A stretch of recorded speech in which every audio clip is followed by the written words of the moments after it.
What's up? Good day everyone. Bali ang aking natutunan sa last discussion, which is yung group namin na Avengers, ay nagkaroon ng isang topic na napili ay poverty.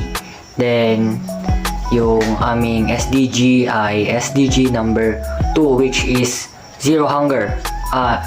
Nagkaroon kami ng tatlong situation, which is yung nagkakos sa poverty is una, lack of strategy, mga job opportunities, ganun. Then pangalawa, lack of family planning sa overpopulation. Then zero education, kulang tayo sa kaalaman sa pag-aaral dahil kulang din sa pondo na ating magagamit sa pag-aaral, lalo na sa mga kabataan. Dagdag ko pa dito yung innovation at ang aming existing technology.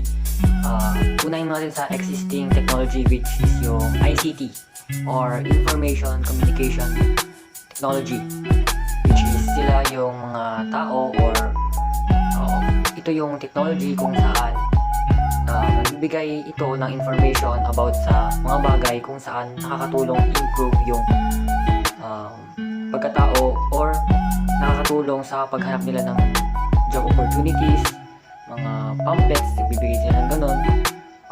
Yung innovation namin sa existing technology na yun ay yung ang ICT, sila na rin yung mismong magbibigay ng knowledge, kundi pati na rin sa lahat ng sektor tungkol sa pagtulong sa mga tao na nangangailangan. Then kami ay susuporta sa hindi lang sa bagay na kanilang nagawa, kundi pati na rin sa mga materyales na suporta. Yun lamang. Thank you. Bye.